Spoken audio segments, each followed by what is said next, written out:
Glória a Deus. Vocês estão prontos, gente? Vamos ficar de pé para orar. Eu sei que a gente já está nesse espírito de oração, de adoração. E eu fui muito abençoado pela ministração aqui da equipe de louvor. Mas mesmo nessa atmosfera, onde você estiver, erga suas duas mãos para o alto. Foca na presença do Espírito Santo. Ele que está aqui para nos ajudar. E repita comigo, dizendo: Senhor. Repita bem forte: Senhor Espírito Santo, hoje à noite eu me rendo a Ti. Hoje à noite, Senhor, eu te dou permissão. Fala comigo, traz o Teu alinhamento. Hoje, Senhor, me confronta com a Tua verdade. Hoje, Senhor, me consola com o Teu abraço. Acima de tudo, me transforma, renova a minha mente. Põe tua mão no teu coração e fala assim: Senhor, me ensina a amar. Eu quero te amar mais. Renova em mim um primeiro amor. Renova em mim, Deus, um zelo pela tua presença, para que haja um transbordar do teu amor no meu coração, e que eu venha amar o meu próximo como a mim mesmo, em nome de Jesus. Se você orou isso com fé, aplauda Jesus bem forte onde você está. Glória a Deus. Você pode se assentar. Abre aí comigo em Mateus capítulo 4. Mateus capítulo 4.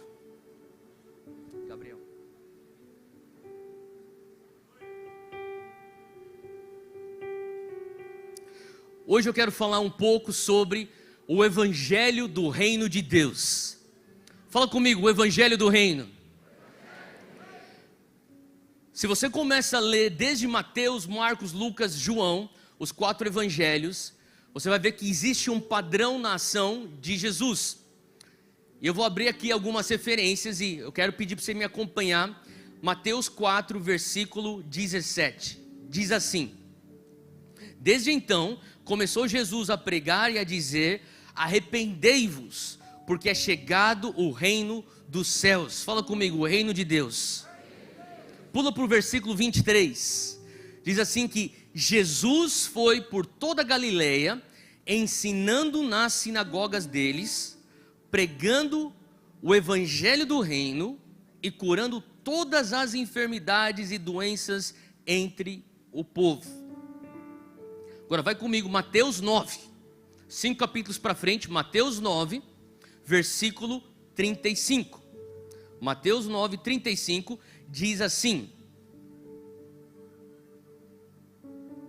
Jesus ia passando por todas as cidades e povoados, ensinando nas sinagogas, pregando o evangelho do reino. Fala comigo, o evangelho do reino.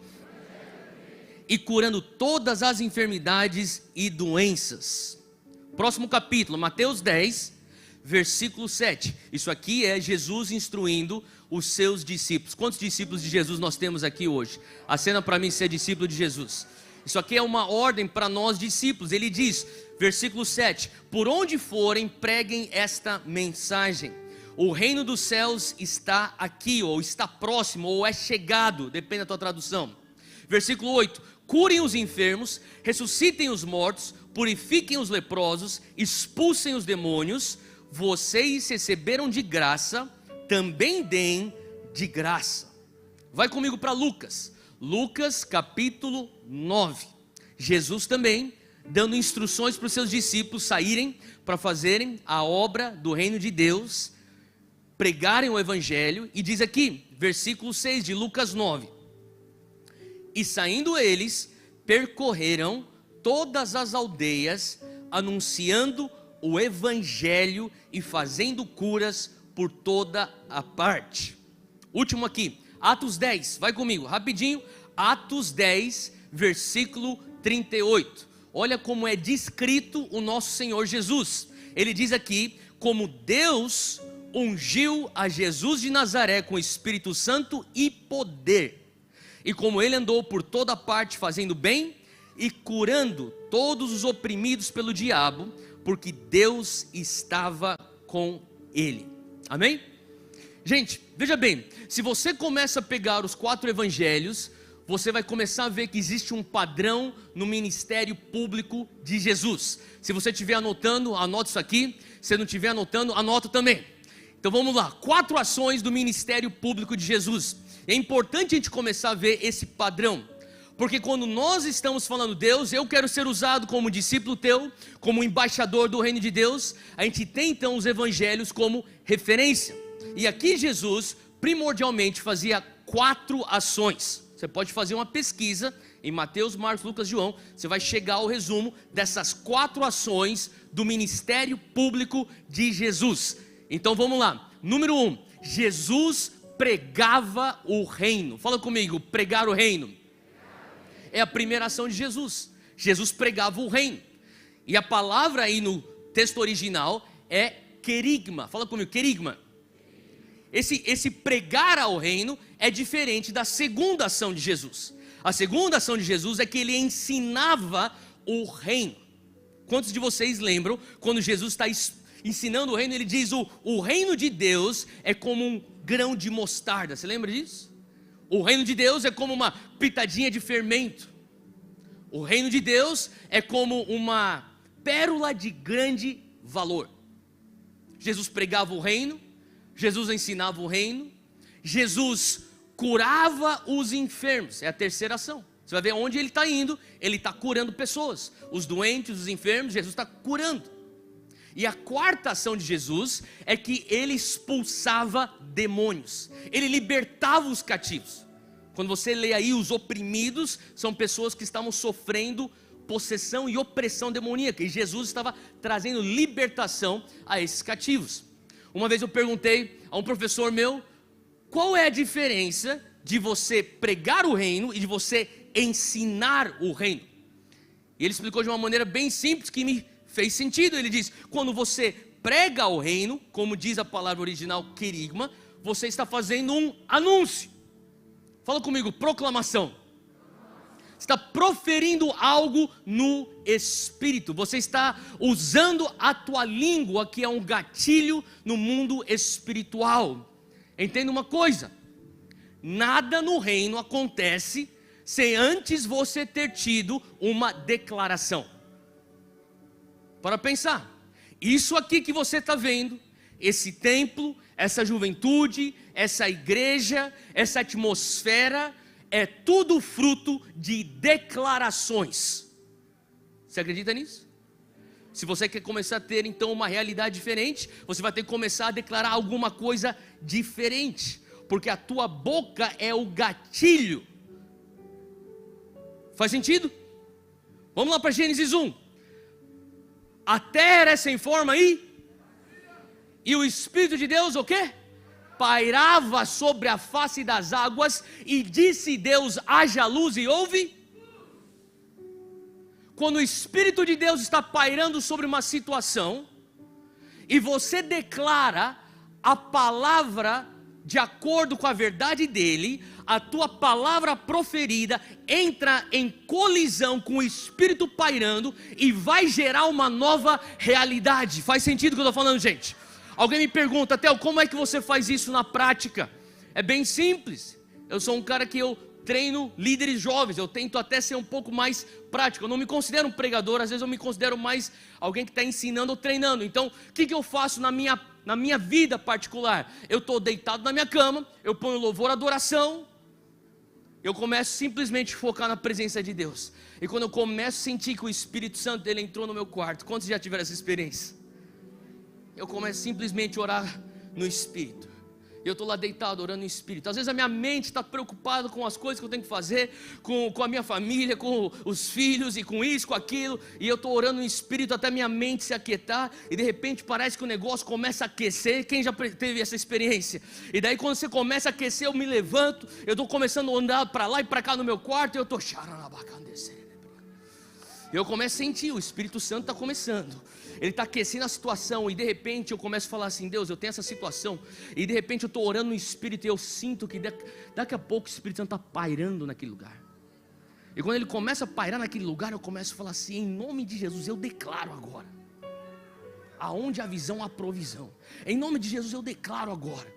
A porta que o Senhor abre, nenhum homem fecha. E eu começo a fazer as declarações. Hoje eu estou vivendo as declarações que eu fiz há 15 anos atrás.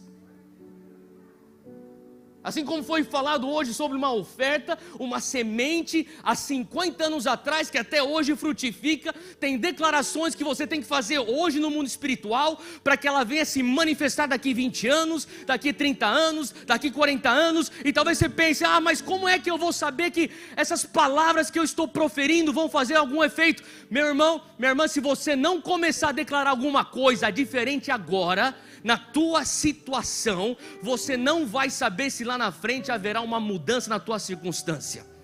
Então hoje, entenda uma coisa: quando Jesus estava chegando, ele fazia o querigma, ele proferia algo. O que é que Jesus estava proferindo? O reino de Deus está aqui. Era como se fosse um gatilho no mundo espiritual. Sim, também tinha momentos onde Jesus ensinava o reino. E a palavra no texto original para ensinar é didasco. Semana passada eu estava dando treinamento para líderes universitários que estão fazendo os POCs nas suas faculdades. E eu falava: quantos de vocês têm um professor que você fala assim: cara, quando ele começa a me ensinar, faz sentido. Talvez você não entendia a álgebra, não entendia cálculo, não entendia química ou física, mas teve um professor que começou a explicar de uma maneira que é tão fácil. Alguém já teve um bom professor na tua vida? Tá bom, deixa eu te falar uma coisa. Você diz no português: esse cara é didático, não é verdade? Didático. Nós tiramos essa palavra didática desse texto, ou da palavra que está nesse texto, didasco. Jesus era uma pessoa muito didática. Ele ensinava ao ponto que pessoas que eram acadêmicas conseguiam entender, e pessoas que eram as mais simples conseguiam entender. Ele explicava acerca do reino de Deus. Agora olha só que interessante: onde ele ia, ele curava os enfermos, e onde ele ia, ele libertava os cativos. Eu quero continuar nesse mesmo pensamento. Jesus fazia essas 4 ações. Agora, Jesus veio falando sobre uma mensagem muito específica. Jesus não trouxe um evangelho qualquer. Quando a gente fala sobre evangelho, e nós somos evangélicos porque nós cremos no evangelho, mas entenda que evangelho nada mais é do que boas notícias. Boas notícias. Jesus vinha e falava assim: olha, eu tenho boas notícias. E naquela época em Roma, as pessoas também traziam boas notícias. Tenho boas notícias de César. Jesus fala: não, eu também tenho boas notícias. E as minhas boas notícias, o meu evangelho, ele é específico. Tem que entender uma coisa: que Jesus pregava um evangelho específico. Jesus, você pode fazer a tua pesquisa em Mateus, Marcos, Lucas, João. Você não vai encontrar Jesus chegando e publicamente Jesus falando assim: olha, eu tenho o evangelho da salvação. Ele nunca fala isso. Jesus também não veio trazer um evangelho do amor. Jesus tampouco veio trazer o evangelho do perdão, ou evangelho da graça. Agora, veja bem, eu acredito na graça.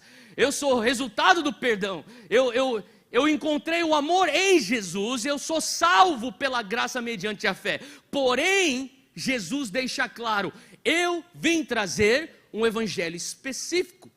Esse evangelho é o evangelho do reino de Deus. Faz sentido, gente?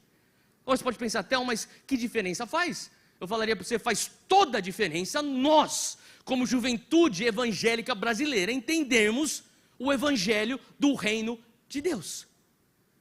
Porque quando nós simplesmente nos atemos ao evangelho da salvação, nós estamos sim pregando Bíblia no quesito de ser salvo pela graça mediante a fé, porém não é o evangelho pleno. E quando Jesus vem trazer um evangelho pleno, ele traz algo que vem de uma maneira tão forte para salvar a alma humana, mas também salvar o mundo aonde essa alma está.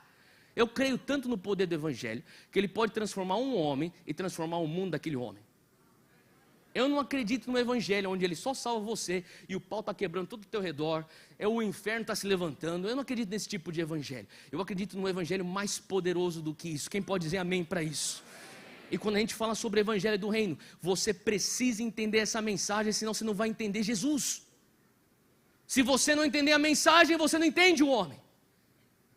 Em Marcos 1, versículo 14, vem comigo, isso aqui é bem importante. Marcos 1, versículo 14, você enxerga aqui o resumo, no versículo 15 especificamente, do evangelho do reino. Marcos 1, versículo 14, diz que depois que João foi entregue à prisão, Jesus foi para Galiléia pregando o evangelho do reino de Deus. Agora, o que era o evangelho do reino de Deus? Versículo 15 é a descrição do evangelho do reino de Deus. E se você estiver anotando, anota aí, 1, 2, 3, 4, tem 4 partes para o evangelho do reino de Deus, 4 partes, tudo no versículo 15, versículo 15 diz, o tempo está cumprido, fala comigo, o tempo está cumprido, esse é número 1, é a primeira parte. Agora, pensa aqui comigo, para alguma coisa ser cumprida, ela deve ser previamente prometida, sim ou não? Para alguma coisa ser cumprida, alguém tinha que ter prometido. E quando Jesus aparece na cena e diz assim, olha, o tempo está cumprido, a mente do judeu já entendia o que ele estava dizendo. Jesus, você está dizendo que você é o cumprimento daquilo que foi prometido.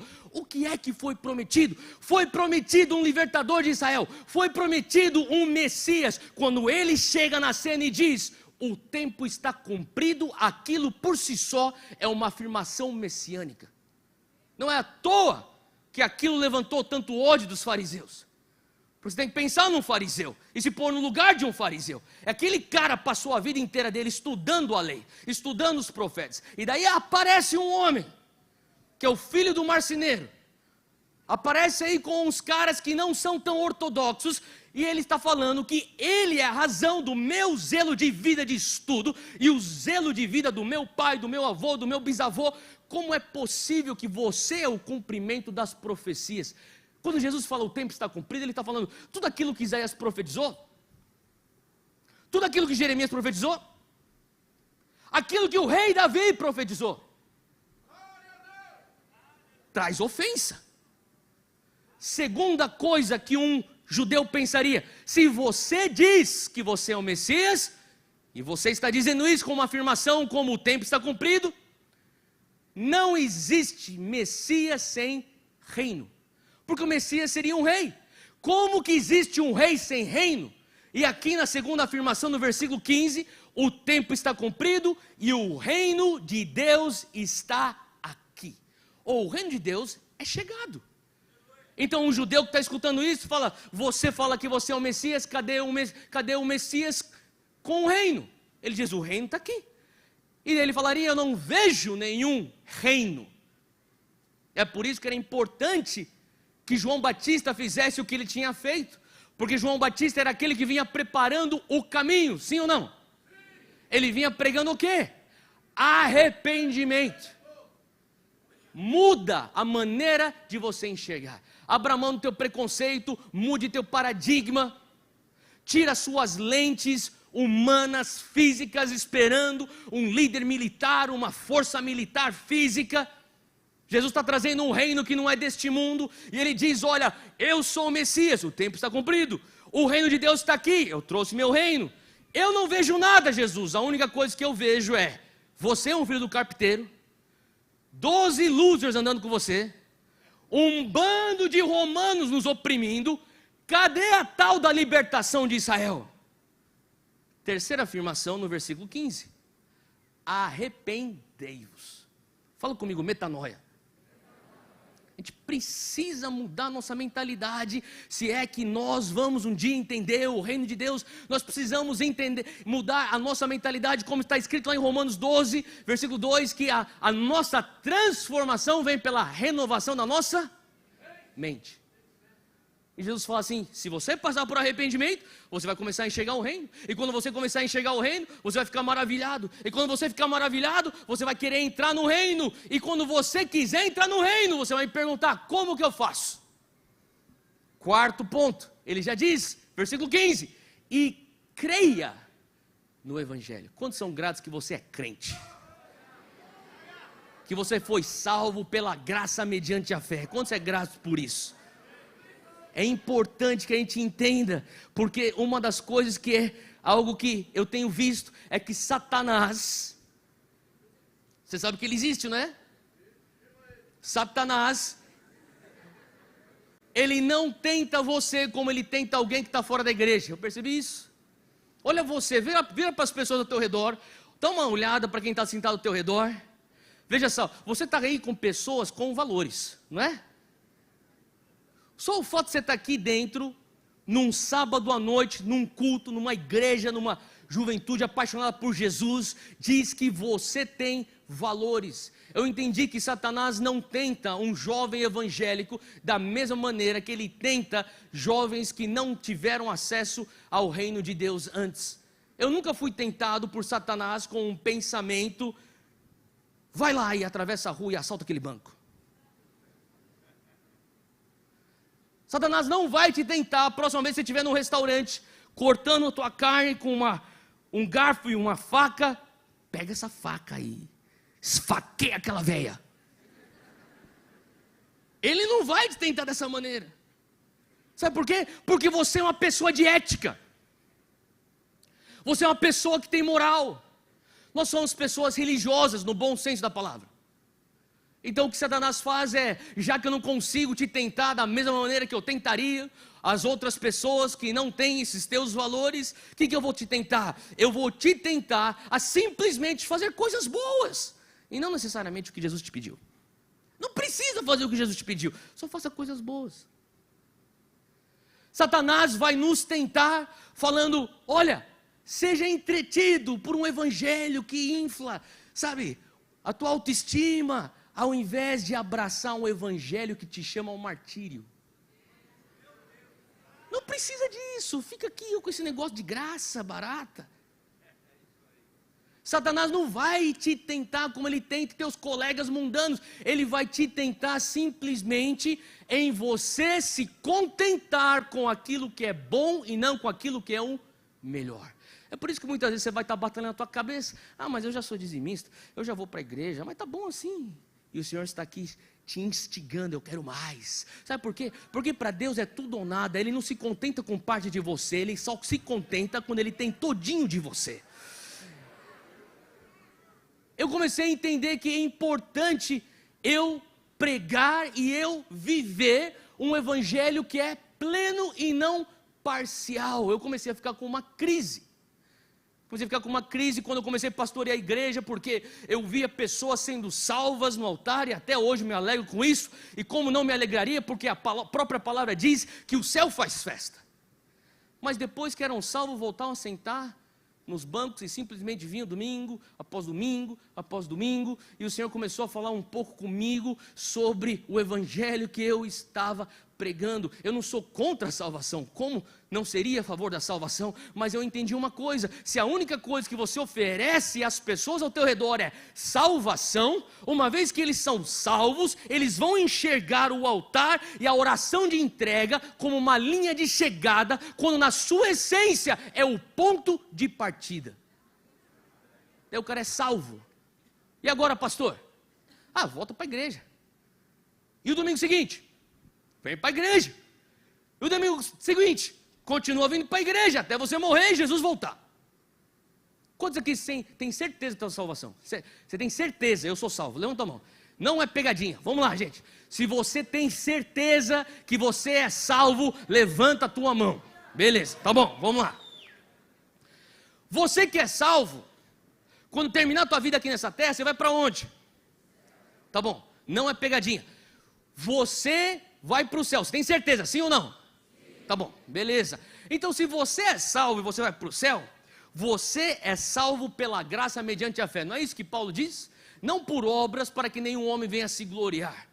Então, obviamente, o céu é o meu destino. Você que é salvo, qual é o teu destino? O Senhor começou a falar comigo, Theo, o céu não é a tua missão. O céu é o teu destino.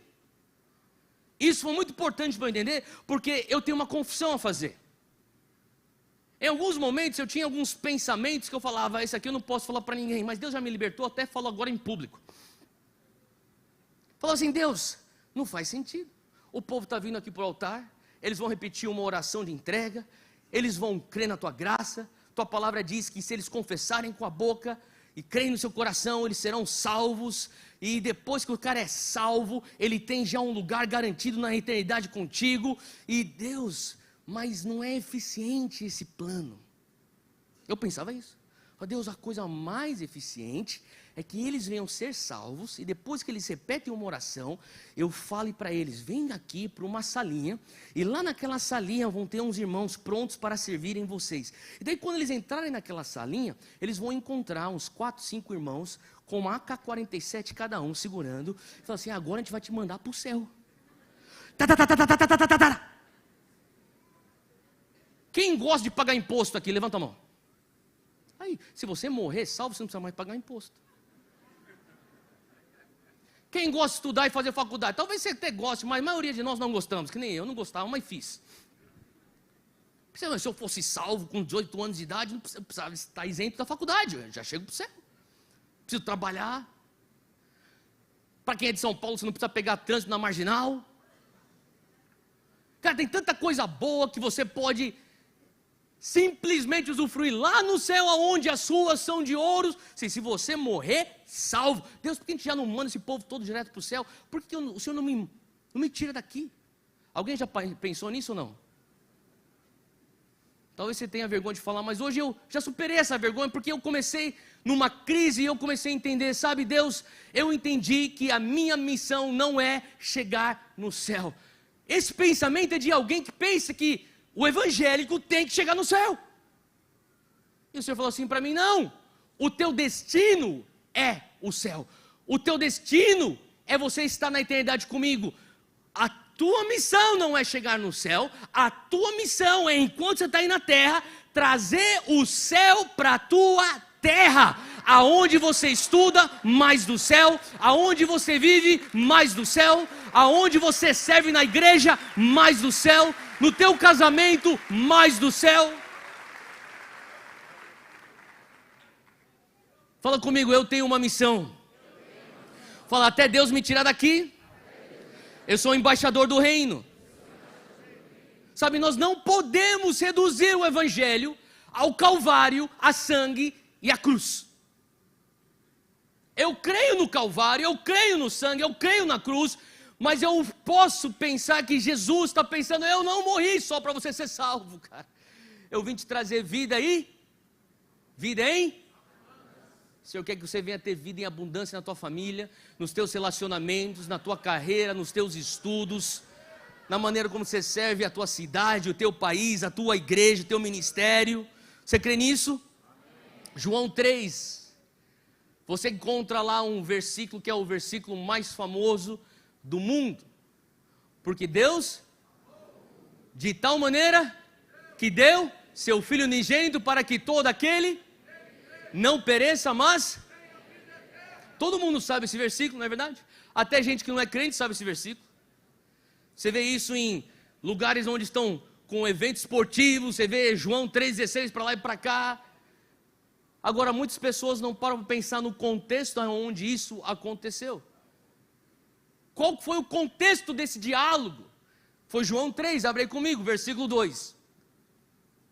O contexto é um fariseu que procura Jesus no meio da noite.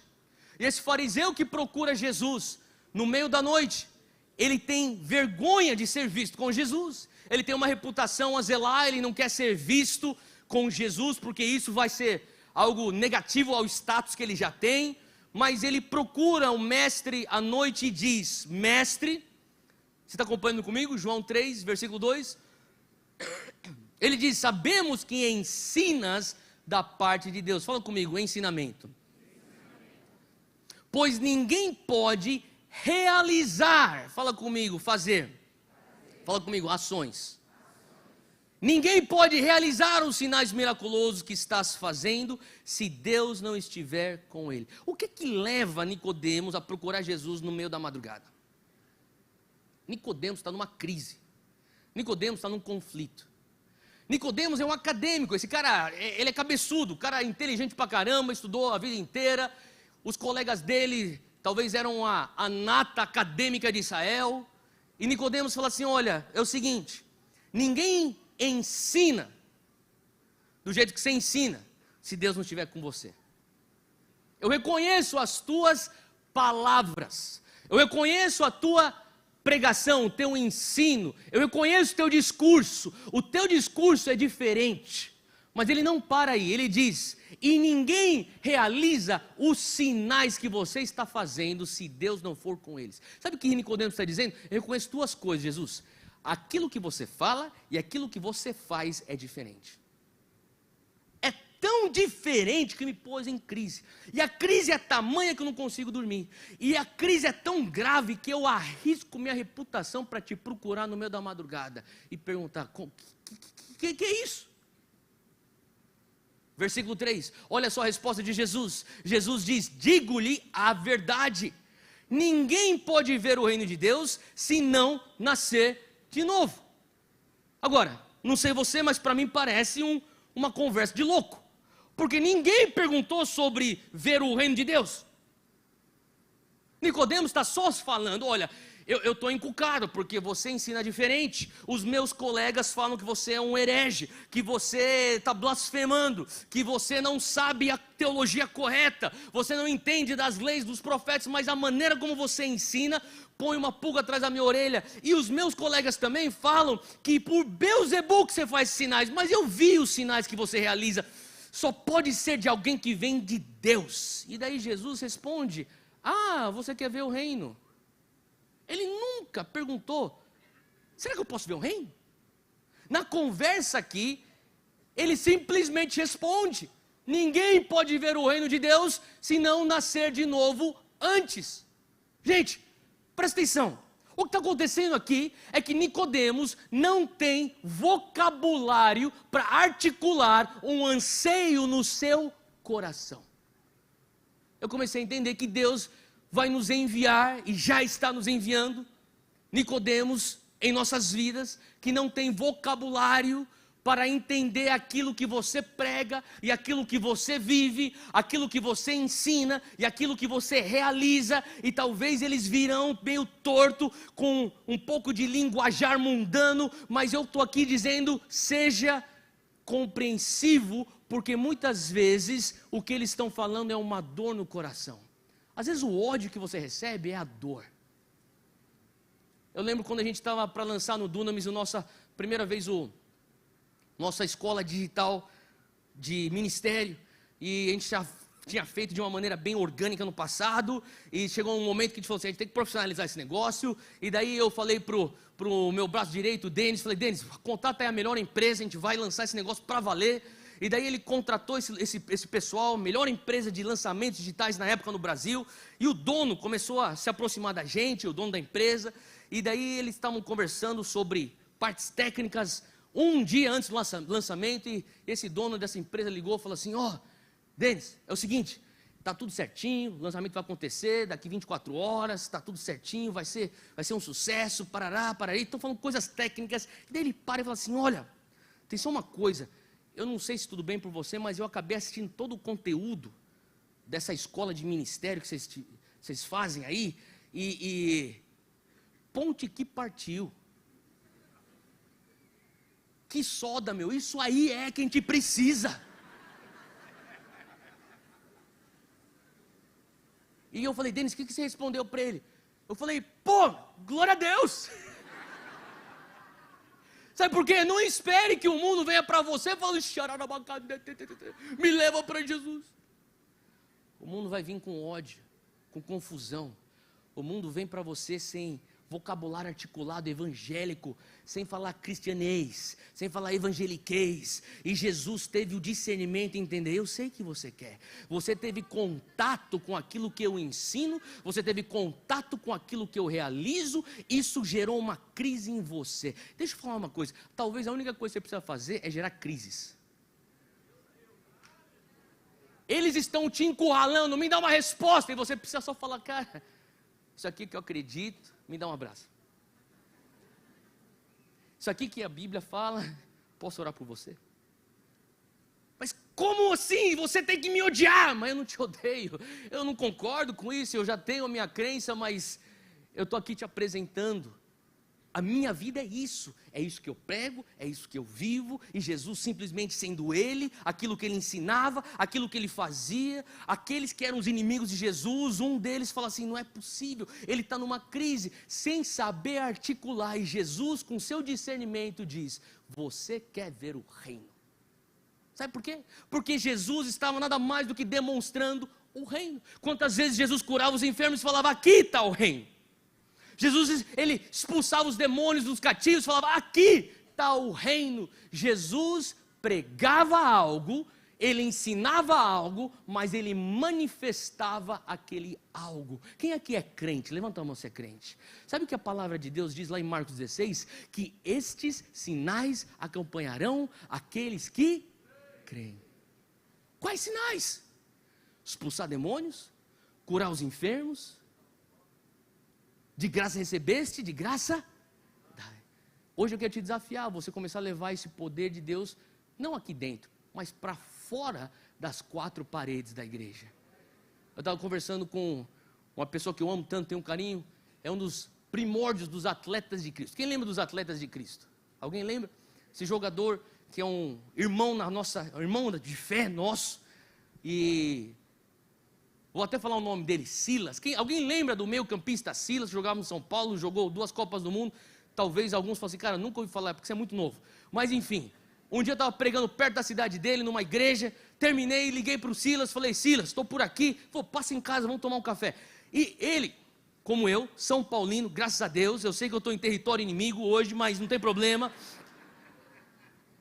Para mim eu não tenho nenhum problema, porque minha metade, a Júnia, é flamenguista. Agora, se tiver algum corintiano aqui hoje, eu vou fazer um apelo, a gente vai expulsar aqui e te libertar. Hoje é o teu dia da libertação.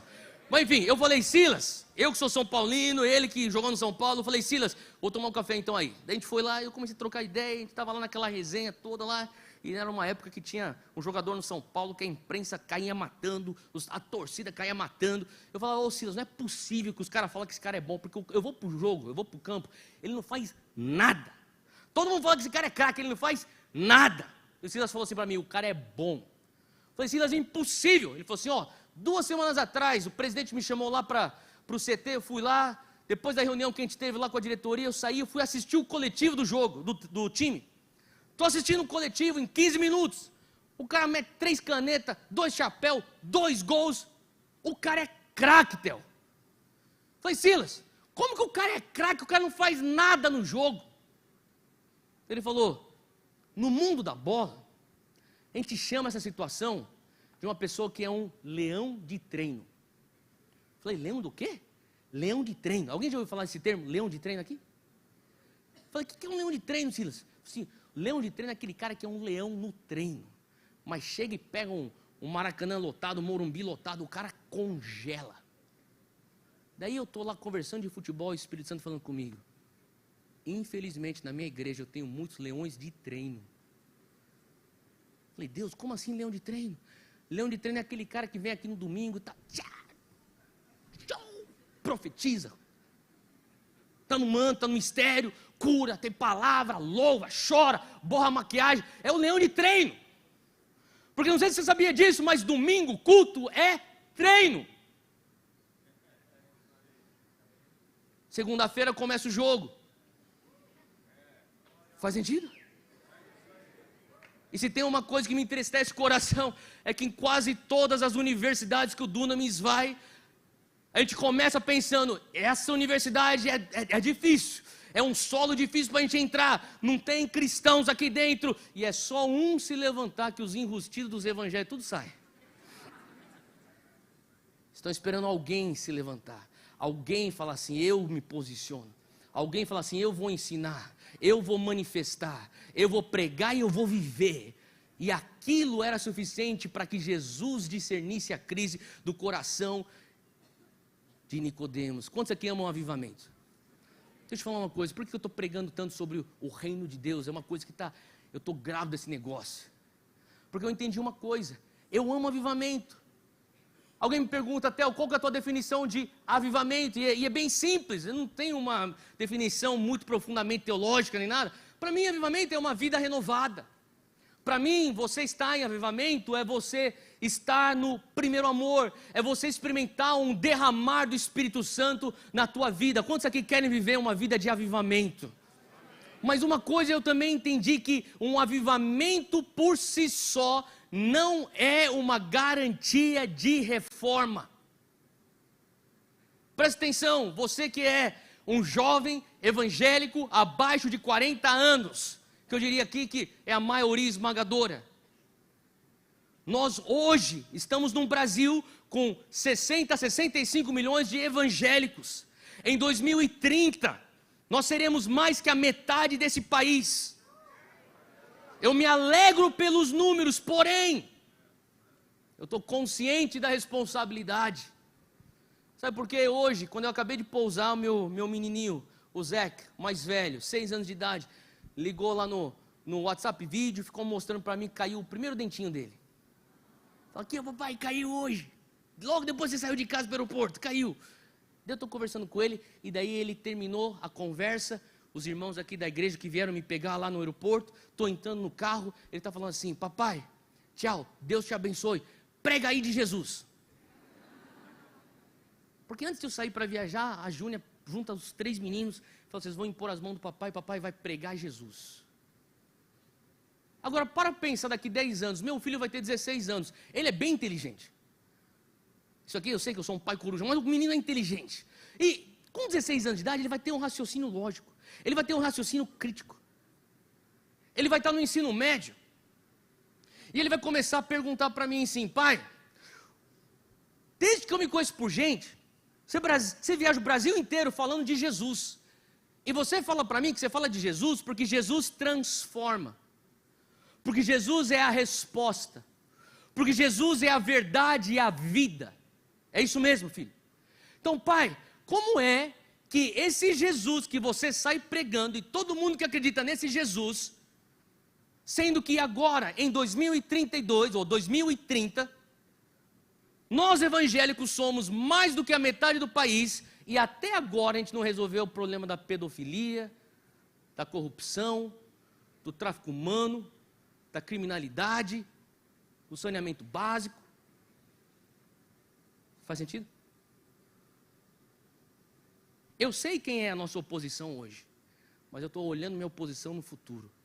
E a minha oposição no futuro, se eu não fizer o que eu tiver que fazer hoje, essa oposição está crescendo na escola dominical. Porque eles vão falar, vocês pregam uma coisa aí, eu sei dos seus ensinamentos, mas cadê as suas obras? Então por isso eu amo avivamento. Mas eu acredito num avivamento que vai culminar numa reforma social. Eu acredito que um avivamento por si só, ele não é uma garantia apenas de reforma, porque um avivamento que não mira uma reforma, é uma experiência pentecostal autoindulgente que não te leva a lugar nenhum. Porém, o outro oposto, aqueles que só falam em reforma sem avivamento, nada mais é do que uma busca por ação social centrada no homem, ausente de Jesus. E se é para fazer desse jeito, é melhor deixar para a Unicef fazer as coisas que eles têm que fazer.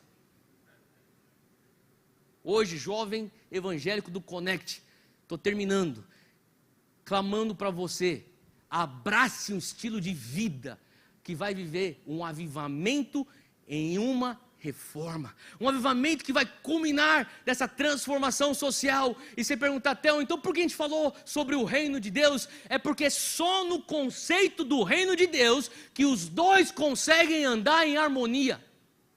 É só quando você entende o evangelho pleno que você vai conseguir viver então essa reforma que está descrito lá em Isaías 61. Abra aí comigo esse texto que Jesus, mais tarde, ele cumpre essa profecia de Isaías 61, declarando, e para mim até hoje é um marco, quando ele diz no versículo 1: o Espírito do soberano Senhor está sobre mim, porque o Senhor me ungiu para levar o evangelho aos pobres, me enviou para cuidar daqueles que estão com o coração quebrado, anunciar liberdade aos cativos e libertação aos prisioneiros. Fala comigo, avivamento. Quando você começa a ver libertação, quando você começa a ver pessoas entendendo o evangelho e se convertendo, quando você começa a ver coração partido sendo curado, eu estou falando aqui de avivamento, sim ou não? Mas no versículo 4, ele continua: eles reconstruirão as velhas ruínas e restaurarão as cidades arruinadas. Sabe, Deus está te chamando para você ser aquele que vai construir cidades. Você crê nisso? Se tem algo que eu posso dizer aqui para você, vamos pensar em décadas. Jovens evangélicos, qual que é a nossa fé que nos leva a ter um plano de 4, 5, 6 décadas para vermos um Brasil em avivamento, com pessoas sendo salvas, pessoas sendo adicionadas ao corpo de Cristo, mas também vivendo esse reino em palavra e em ação lá fora, fora das 4 paredes da igreja. Você que fala assim: Theo, eu tenho um chamado para ser professor. Deixa eu te falar uma coisa, você é tão espiritual quanto eu que fico atrás do púlpito. Você que fala assim: Theo, eu sou chamado para ser um empreendedor, eu quero abrir uma empresa. Deixa eu falar, você é tão ministro do evangelho quanto eu que estou aqui atrás do púlpito. Você que fala assim: eu tenho chamado para política, você é tão espiritual e tão chamado para o ministério quanto eu que estou aqui atrás do púlpito. Quando nós começarmos a entender que tudo o que nós fazemos é adoração, e tudo isso é vida no reino, a gente vai começar então a ter um avivamento que culmina numa reforma. Eu termino com Mateus 16, quando Jesus fala a palavra eclesia pela primeira vez, a igreja. Quantos aqui são parte da igreja de Jesus Cristo? Está sendo para mim, você que é parte da igreja. E se você que é um crente desigrejado, você tem que entrar na igreja. Versículo 17 de Mateus 16, Jesus fala a Simão Barjona: tu és bem-aventurado, porque não foi carne nem sangue te revelou isso, mas meu Pai que está nos céus. E eu também te digo que tu és Petros, e sobre esta pedra eu edificarei a minha eclesia, e as portas do inferno não prevalecerão contra ela, e eu te darei as chaves do reino dos céus. Fala comigo, as chaves do reino.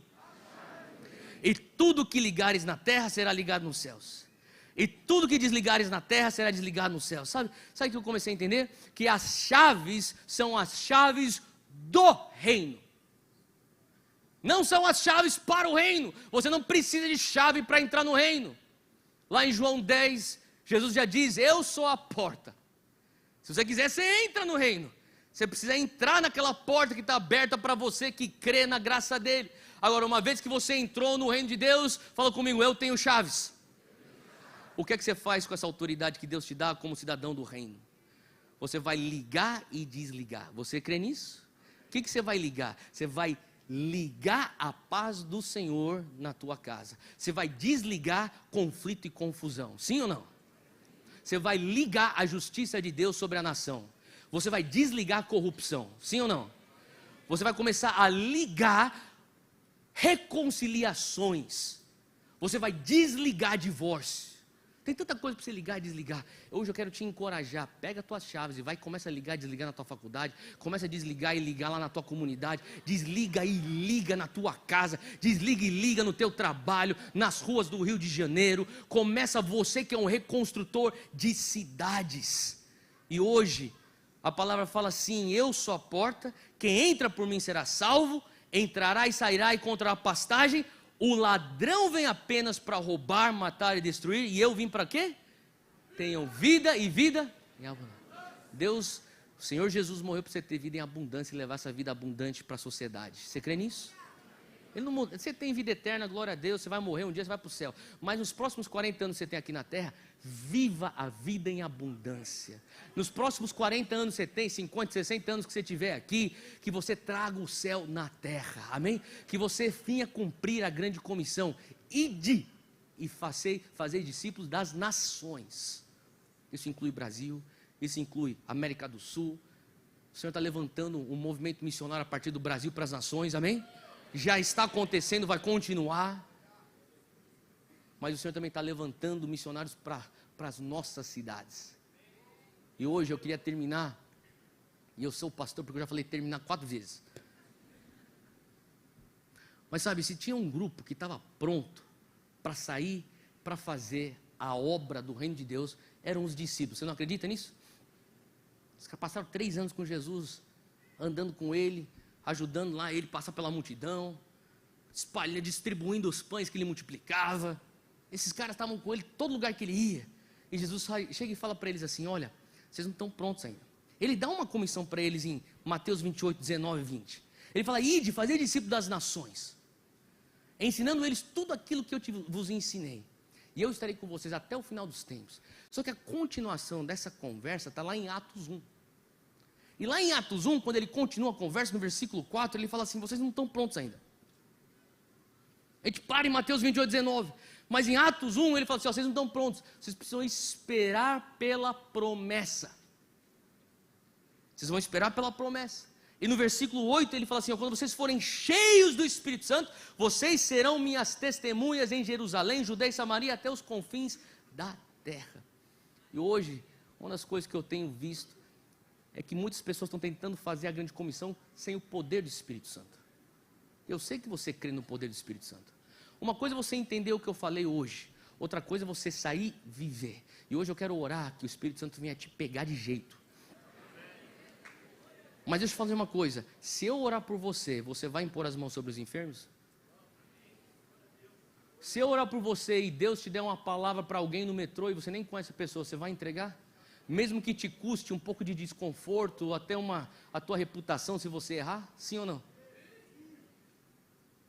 Uma vez eu vi um profeta de Deus sendo usado no profético de uma maneira tão forte, eu fiquei tão fácil, eu falei: Deus, eu quero isso. E o Senhor começou a falar comigo: então ore, jejue e comece a pôr em prática. Eu sei que eu errei umas 20 a 30 palavras de conhecimento em público, até acertar bem a primeira. E o Senhor falou para mim: não para.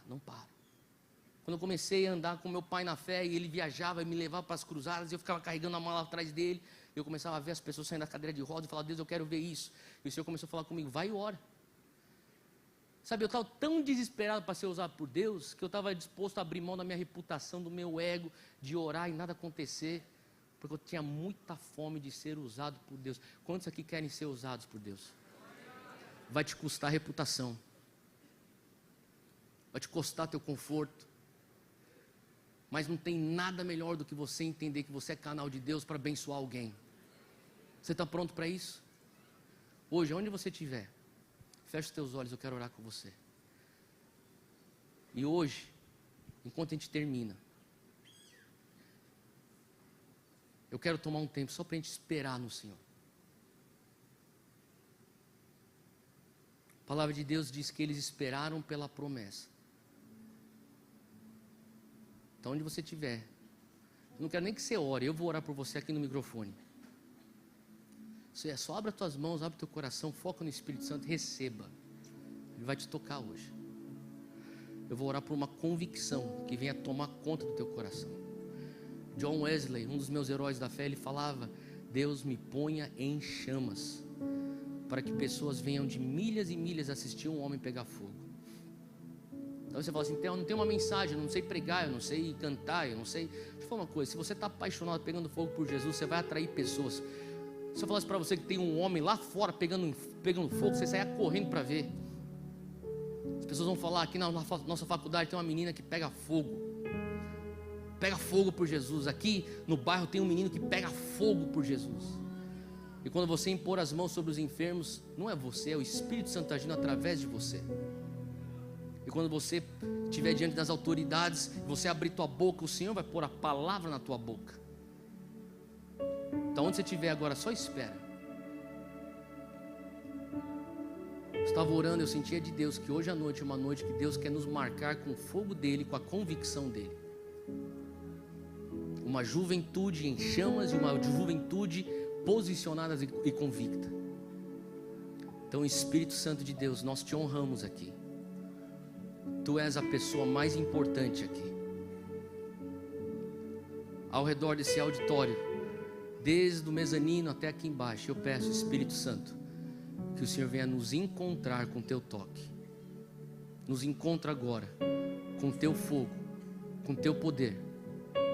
Vem, Espírito Santo de Deus, queima no nosso coração uma convicção. Queima no nosso coração uma paixão por ti. Queima no nosso coração, Pai, aquilo que os apóstolos tinham, que eram mártires pelo Evangelho. Só espera no Senhor.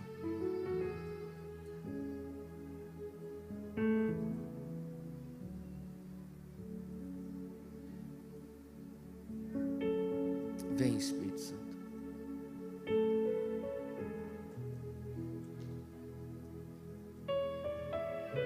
Só receba de Deus.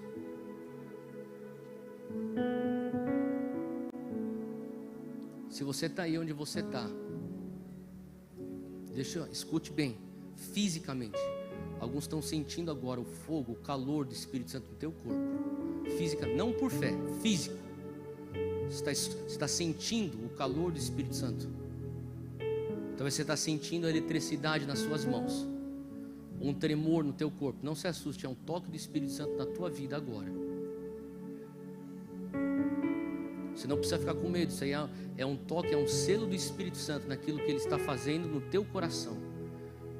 Se você está sentindo isso fisicamente, não por fé, fisicamente, só fica de pé onde você está. Eu quero orar com você. Você está sentindo o poder de Deus agora.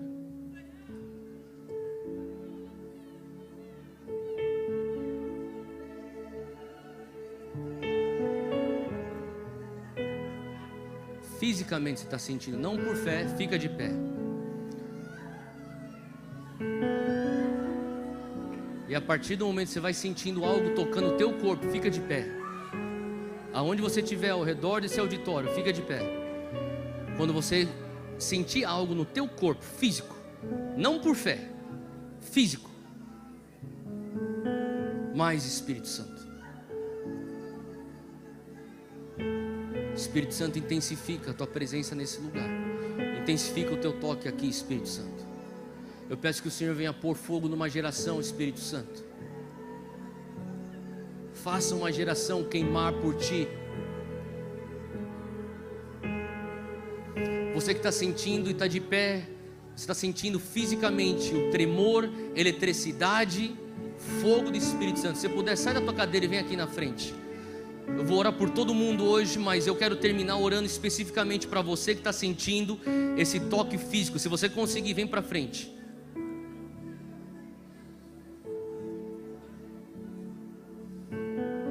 À medida que você vai sentindo esse toque do Espírito Santo, também venha para frente. Vem bem para frente, vem bem para frente, bem para frente. Acha um lugar aqui no altar. Foca no Espírito Santo, não se distraia.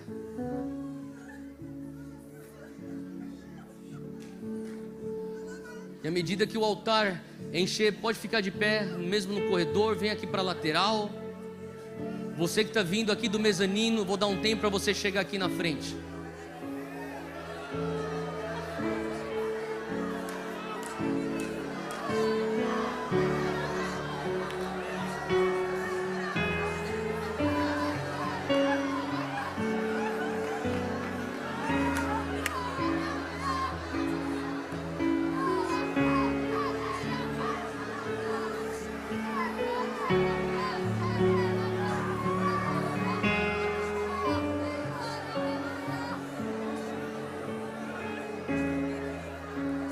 Você que está vindo, continua focado na presença do Espírito Santo. Eu quero orar por você. Espírito Santo de Deus, eu peço mais, intensifica a tua presença aqui. Intensifica o teu poder, intensifica a tua unção. Eu quero clamar e pedir, Senhor, que o Senhor venha queimar nossos corações. Mais fogo, mais fogo. Levanta uma geração que pega fogo por ti.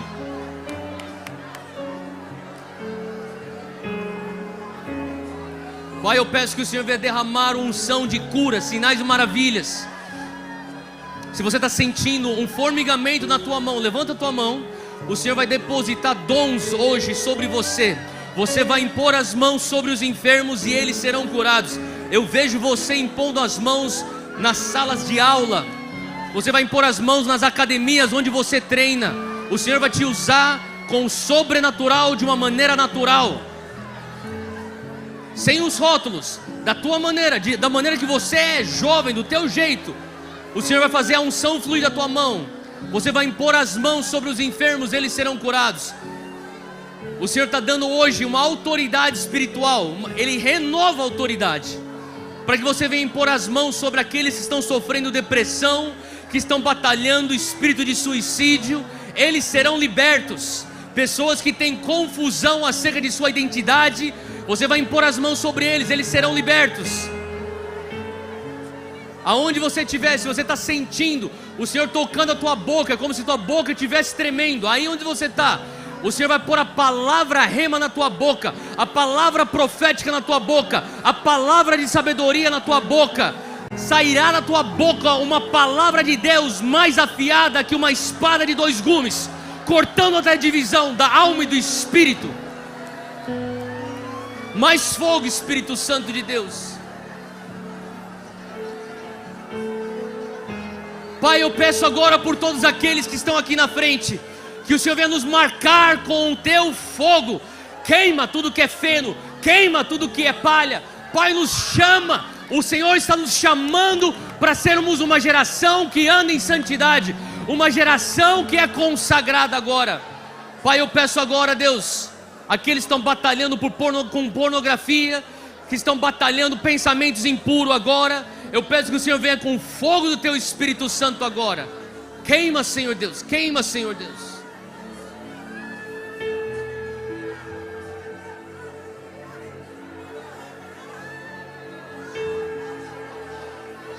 Agora a igreja, se toda a igreja puder ficar de pé, nós vamos orar e vamos continuar nessa presença. Deixa o Espírito Santo continuar a fazer aquilo que Ele está fazendo. Esqueça quem está do teu lado, esqueça quem está aqui na frente, quem está atrás. Erga suas 2 mãos para o alto. Levanta o clamor agora. Será que a gente consegue terminar levantando o clamor? Vamos clamar por uma geração que se levanta por avivamento. Vamos clamar por uma geração que se levanta por reforma. Pessoas que vão levar o poder do reino para fora das 4 paredes da igreja. Será que a gente consegue por 30 segundos levantar um clamor? Abre tua boca e eu quero que você levante o clamor. Se você nem sabe o que falar, ore em línguas, ore em línguas. Por 30 segundos, você está pronto? Nós vamos levantar um clamor agora. Nós somos mais do que 120 reunidos aqui. Eu creio que há um derramar do Espírito Santo hoje nesse lugar. Você está pronto? Vamos levantar um clamor por alguns segundos. 1, 2, 3, levanta o clamor agora. Clame, clame, clame, clame, clame. Clame pelo fogo. Clame por avivamento na nossa geração. Clame por reformadores se levantando. Clame por uma igreja que se posiciona convicta na palavra. Clame agora, abre tua boca e clama, clama, clama. Pai, marca a tua igreja. Sela isso hoje, Senhor Deus, com teu Espírito Santo de Deus. Em nome de Jesus, continua clamando onde você está. Se você tem línguas, começa a orar em línguas. Onde você estiver, abre tua boca, começa a fluir no Espírito.